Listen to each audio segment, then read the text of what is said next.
Jesus gave his life a ransom yonder on Calvary, on Mount Calvary, cruel Calvary, paved the way by blood that we might win a bright shining crown. Praise his holy name. Welcome to the Harvester Podcast. We are glad you are joining us in this season 4, which we have entitled The Expediences of Marriage, a study of 1 Corinthians 7. I am your host, Brian Kenyon, and there will be some guest hosts later on this season, but for now, I am doing this solo. But we are glad you have joined us for this episode 4. It's entitled Concerning the Unmarried and Widows and Those Who Are Already Married. Now, we have named this The Expediences of Marriage because in 1 Corinthians 7, Paul is telling his readers more of when to marry and not whom to marry, although the whom to marry would be involved in Scripture. And we have laid some groundwork passages of this topic. We have considered Genesis chapter 2, verses 18 through 24, which is the foundation of marriage as God created it on the sixth day of creation, the same day that he created the man and his wife, or Adam and Eve. And a key verse in that text is in verse 24, Genesis 2:24. Therefore a man shall leave his father and mother and be joined to his wife, and they shall become one flesh. And incidentally, that passage is also repeated in Matthew chapter 19, verses 5 and 6, and that would be under the Mosaic age as Jesus gave it. And then also Paul used that passage. He appealed to it in Ephesians chapter 5, verses 31 through 33, and that was given in the Christian age. And I like to point that out, that in Genesis 2:24, whether it's talking about patriarchal age, whether we're talking about the Mosaic age, or whether we're talking about the Christian age, God's law on marriage applies. And so God's law of marriage is not a Church of Christ thing, quote unquote. It's not a law of Moses thing, and it's not just a heathen thing, but it is a human institution, and not institution, but a human thing for all people. Marriage, one husband, one wife for life, as established in Genesis 2:24. Now, we also covered Matthew 19, verses 3 through 12, and in Matthew 19, there's an appeal made to Deuteronomy chapter 24, verses 1 through 4. And so in our discussion of Matthew 19, we also had a good discussion about Deuteronomy 24, 1 through 4. And we found out that that verse is not giving any kind of reason for divorce, but rather that verse is those verses, verses 1 through 4, is one big if-then statement, and the only command, the only imperative in that verse is that the first husband cannot take back his wife once he has given her that bill of divorcement. And so it does not at all justify any kind of divorce, or not recommending any kind of divorce, but it's just simply stating some facts, and then the imperative, the husband cannot have her back. Well, we examined those passages in episodes 1 and 2 just to lay the groundwork for what Paul is going to talk about in 1 Corinthians 7. Because as you might know, Paul is not going to contradict anything that has to do with marriage that God gave, because he is an inspired apostle as he writes this. And so verses 1 through 7 we dealt with in episode 3, and that was the general principles of marriage and sexual relationship. And as we noted in that, the sexual relationship is not something to be ashamed of. It's not something dirty. It's not something bad. But it is only to be fulfilled in God-approved marriage. Now, any kind of sexual relationship outside of God-approved marriage is sinful. It is dirty. It is bad. And it should not be practiced. And we live in a culture where that is just totally thrown out the window. But yet that is not what the Bible teaches. And so we must exemplify that in our lives and teach that every opportunity that we can. But in this episode, he moves on. And by the way, 1 Corinthians 7 is very outlineable. It outlines itself quite a bit. If you notice in verse 8, Paul says, to the unmarried and to the widows. And then in verse 10, now to the married I command, yet not I, but the Lord. And so Paul naturally outlines this for us as we go through it verse by verse. And so today's episode, we're just going to cover verses 8 through 11, and again, we've entitled this, as Paul does, concerning the unmarried and widows and those who are already married. And so first, let's look at the unmarried and widows, verses 8 through 9, 8 and 9. Paul writes, but I say to the unmarried and to the widows, it is good for them if they remain even as I am. But if they cannot exercise self-control, let them marry, for it is better to marry than to burn with passion. And I'm reading from the New King James translation. And so he tells us, he's writing to the unmarried and to the widows. Now when he says it's good for them if they remain even as I am, which of course is single, and we've talked about this, and we need to probably repeat it almost every episode, but when Paul, throughout this chapter, is recommending staying single, it's because of something going on in the historical background of this epistle. And he refers to that as present distress. If you go down to verse 25, he says, now concerning virgins, I have no commandment from the Lord, yet I give judgment as one whom the Lord in his mercy has made trustworthy.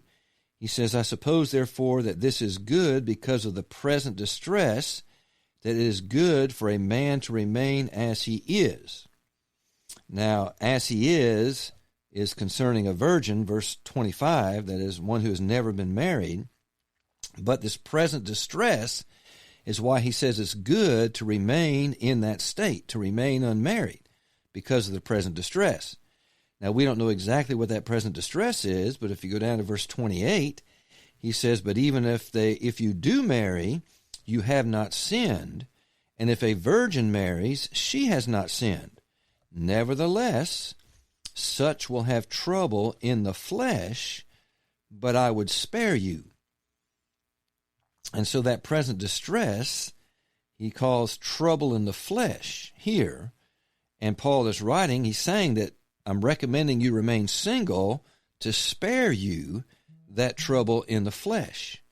And so that trouble in the flesh that he wants to spare them from has to do with that present distress. And so, it's probably persecution related, but whatever it is, that's what's saying, or that's what's behind him saying, recommending that remaining single is the preferred state.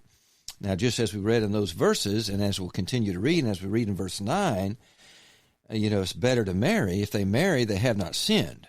And so marriage is not sinful because, remember, God said marriage is honorable and all in Hebrews chapter 13, and the bed undefiled, but fornicators God will judge. And so marriage is a good thing when it's according to God's will.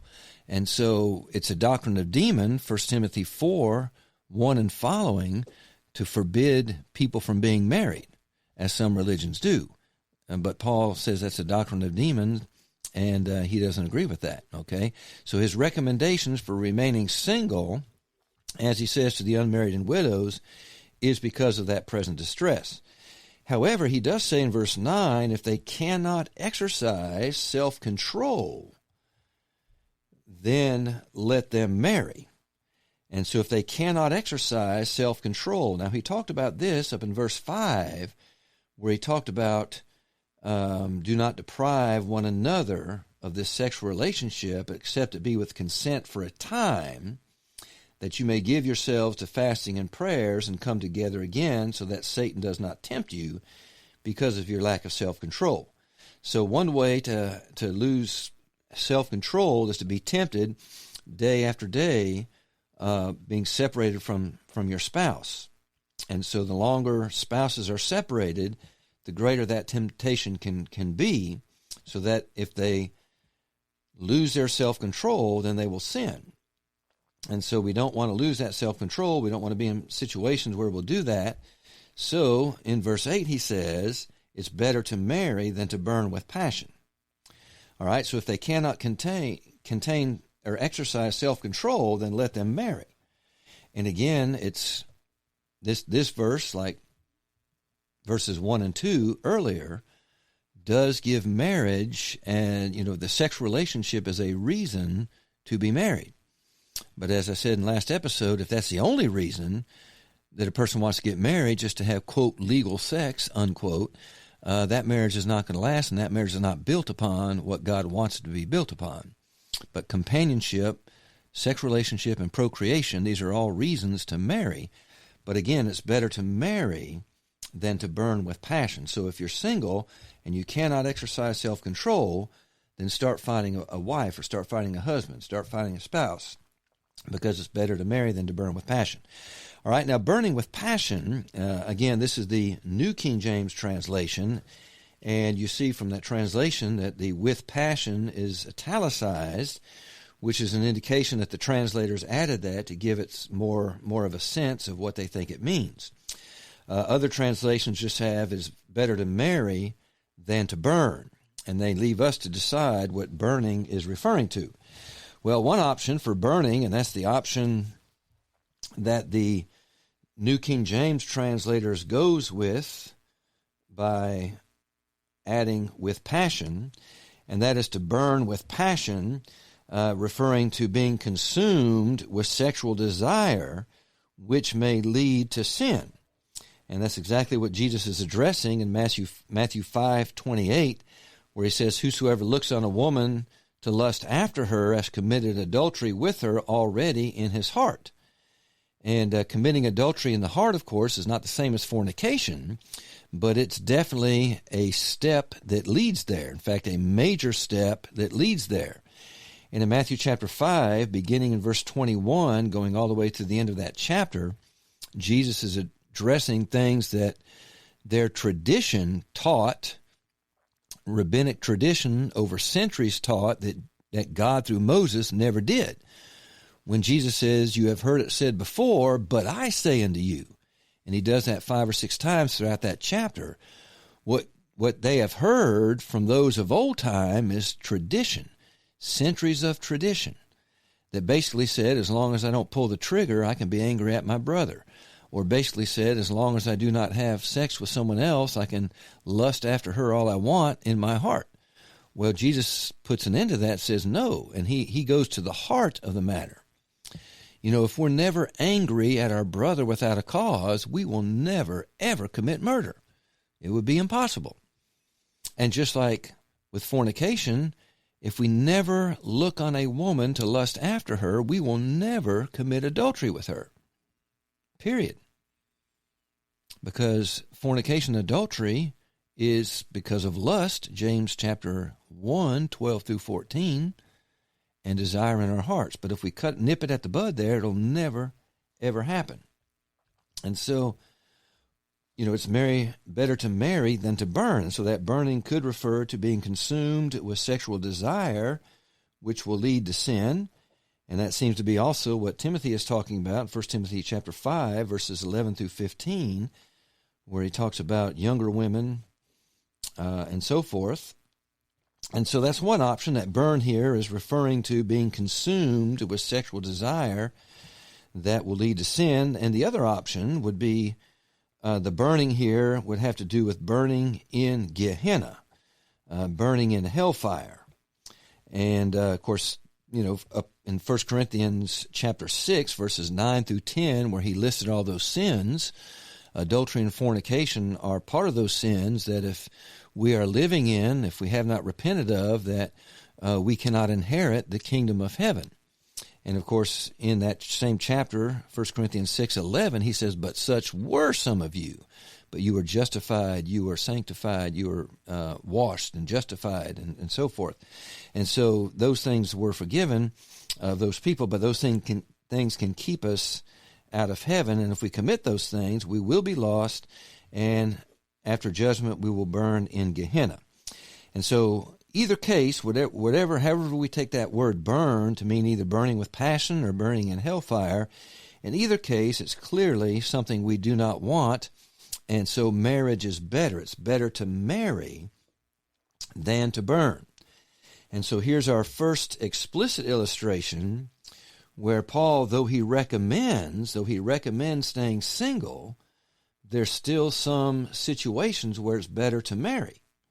Now, he did say that up in verses 1 and 2, it's good for a man not to touch a woman, but to avoid fornication.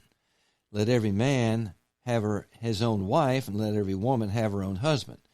And so even though he's recommending it's better to stay single, it's still not sinful to marry. In fact, we must marry in some cases so that we do not jeopardize our souls. All right, and so that's his instruction to the unmarried and widows. All right, now in verses 10 and 11, he writes concerning those that are married. In verse 10, now to the married I command, yet not I, but the Lord. A wife is not to depart from her husband, but even if she does depart, let her remain unmarried or be reconciled to her husband. And a husband is not to divorce his wife. Again, I'm reading from the New King James translation. Okay, so Paul has just said that it's better to stay single. In fact, he said that twice up in verse 1. It's good for a man not to touch a woman. And then also in verse 8, I say to the unmarried and to the widows, it's good for them to remain even as I am, which is single. And so since Paul has given all that attention to remaining single, those who are already married may think, well, I better put away my wife so that I can be single too and follow what Paul recommends. Well, Paul says, no. He says, to the married I command, yet not I, but the Lord. In other words, this is something that the Lord has already established.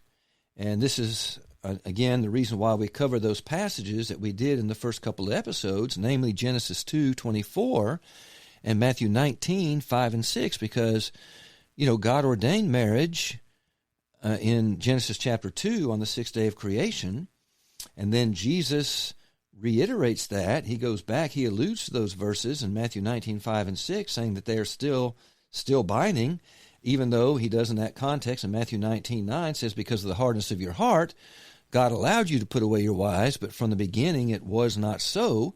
And so Jesus does elevate marriage back up to where it originally was before that exception was made in the law of Moses. And we did comment on that on episode 2. But basically, one of the purposes for that nation, the children of Israel, staying intact by tribes and such, was to bring about the Messiah through Abraham, Isaac, Jacob, Judah, Jesse, all the way down to Jesus Christ. And so that was one of the reasons for that law of Moses staying intact. Okay, but when Jesus talked about that in Matthew 19 again, he validated, of course, we would expect nothing less, but he validated what God set up in Genesis chapter 2. And so the Lord has already established this, that a wife is not to depart from her husband. All right? And so we talked about that. Genesis 2:24 says that marriage is to be a commitment relationship, and it's to be a permanent relationship. And so because of those factors, a wife is not to depart from her husband. And of course, the reverse would be true as well. A husband is not to depart from the wife. Okay? Well, what if a husband does?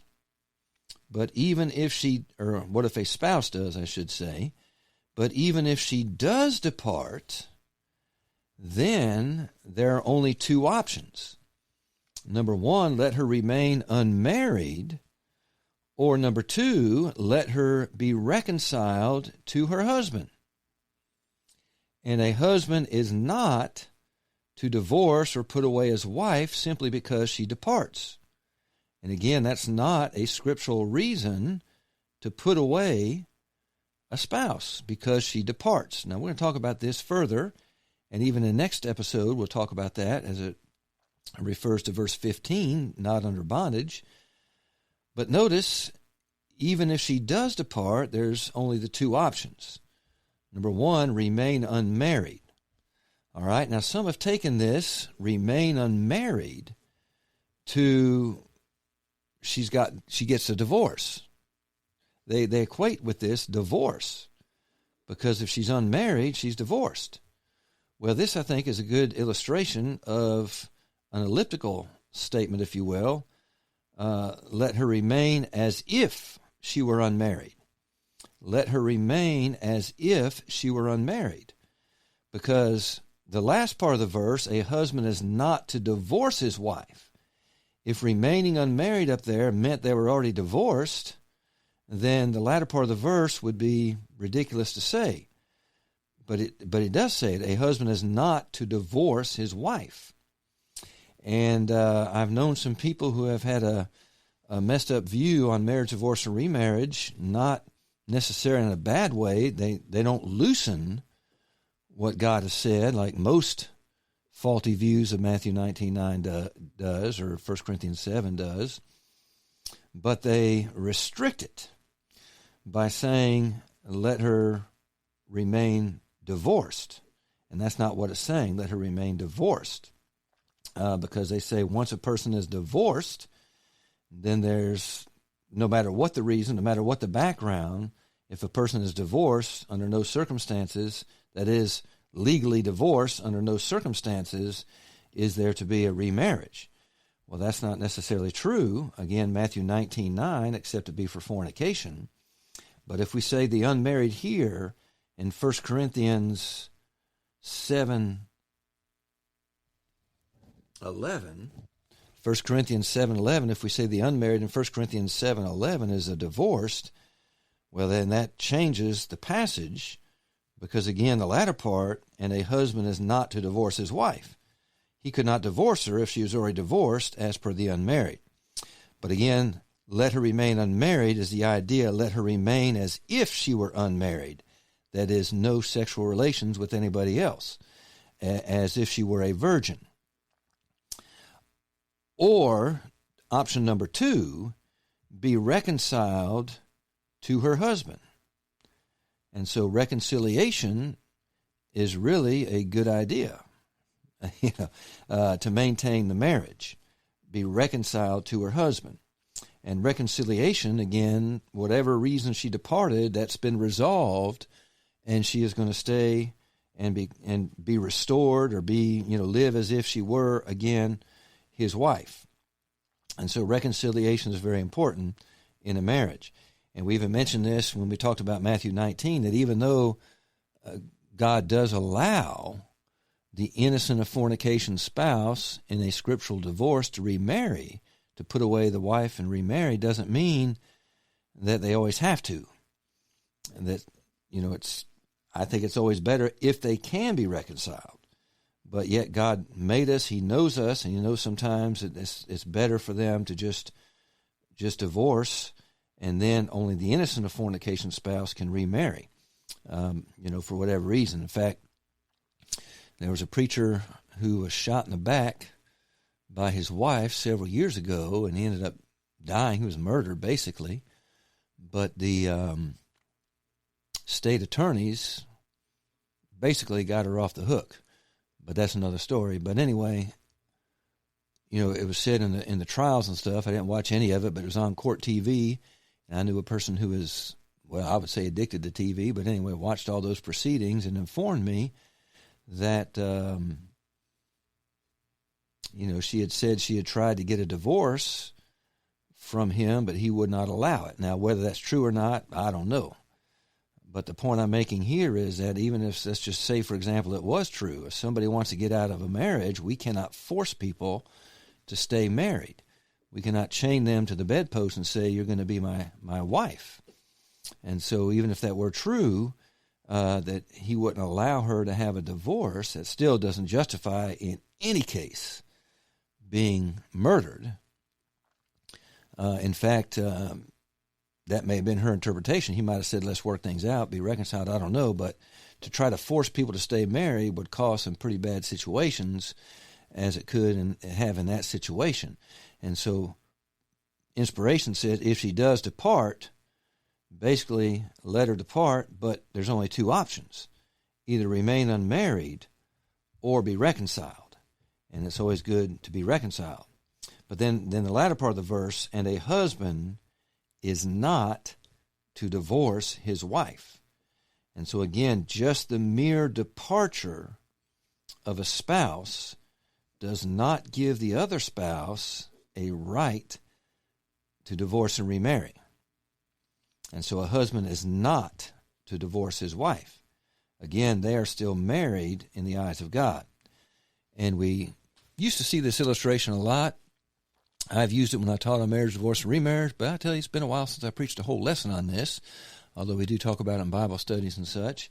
But, marriage relationship is a triangle. If you can imagine a triangle with God at the top of that triangle, and then husband in one corner, bottom corner, and wife on the other bottom corner. And so they are bound to one another on the bottom, and each of them are bound to God on the top. And though men, the bond may break between husband and wife on that bottom line, but they're still bound to God and his law. And God's law says in Matthew 19:9, whosoever shall put away his wife, except it be for fornication, and marries another, commits adultery. And so it's not just a putting away, but it's a putting away and marries another that constitutes fornication. Now, putting away unscripturally is sinful, but it's not the same sin as fornication. But here a husband is not to put away his wife, to divorce his wife here. And that word divorce, I do like, and those of you who know me and have heard me teach on this, I say this quite a bit, but I do like the King James or the ASV 1901 translation better on divorce. It's the word aphiemi in the Greek Testament, and it's translated put away in the King James, and translated leave in the ASV. And aphiemi is also a word that sometimes carries the idea of forgiveness of sins, to let go, to send away, to forgive. And in a legal sense, sometimes it does mean divorce. But divorce is more specific. Divorce is more, when I think of divorce, I think of legal papers. I think of a courtroom proceeding. But put away is more general. He is not to ditch her. He is not to, leave her. And someone might say, well, she's already ditched him. Well, yeah, but the marriage bond, he is still married to her. And he is not to, on his end, he is not to do anything that would, take away from that marriage. He's still bound between him and God. He's still bound to his wife. And I know several people whose wives have left them. They're estranged, you might say, estranged. And the person who is unestranged, the person that I know that these people, actually more than one, they're still honoring their end of the marriage, hoping and praying that their estranged spouse will be reconciled, will come back. And it's kind of like the prodigal son. He left, he went away, but that father always considered him his son. And that father, as it were, was waiting for that son to return, so that when he saw him afar off, when the son finally came to himself and the father saw him afar off, he ran to greet him and, ordered a celebration. And so the same thing here. If a wife leaves her husband, she's only got two options: remain unmarried or be reconciled. And he is not to put her away. The husband is not to put her away at the end of that verse. And so, but he is to continue to pray and to keep hoping that she will be reconciled. And like that prodigal son, if she does come to herself and come back, he's ready there. He's ready there to open her and reconcile the marriage. And so that is Paul's instruction then to those who are already married. And so again, to the unmarried and widows, he says, stay as you are. It's better to stay as you are. But if you cannot contain yourself, if you cannot exercise the appropriate self-control, then it's better to marry. Go ahead and get married, because it's better to marry than to burn. Either burn with passion that will eventually lead to sin, or burn in hellfire. Either way, marriage is better. But to those who are already married, and as Paul has already stated, it's better to be single than to marry, then they might think, well, hey, I might as well be single. He says, no, let not. Again, a wife is not to depart from her husband. But if she does depart, she only has two options: remain unmarried or be reconciled. And the husband has only one option: he is not to divorce her. And so that's what Paul says concerning the unmarried and widows and those who are already married. And we appreciate you joining us for this podcast. And if you have any questions, any comments, we'd invite you to contact us through email, through our homepage of our website, or any other means you want to, because marriage is very important. And we need to understand every aspect of it, but especially as this season 4 is dedicated to, we need to understand the expediences of marriage through a study of 1 Corinthians 7. We hope that you will join us as we continue this season in our next episode. We love you, and we hope God blesses you throughout your life into eternity. See you next time. Salvation has been brought down, oh glory, praise the Lord, blessed Lord, salvation has been brought down from heaven. Go and shout and shout and shout and tell the world around. Go preach it and tell it today to people in sorrow. Tell it today and tell it tomorrow. Preach the word of God that we might win a shining crown. Heaven tell the lost, salvation is full and free. To sinners spread the news and blessedness all over the land and sea. Go teach it and tell it afar in every nation. Tell it afar all over creation. Praise the Lord, blessed Lord, salvation has been brought down. All alone without a friend, he suffered to pay it all. Yes, he paid it all. Jesus paid it all. In his blessed promises, sweet victory can be found.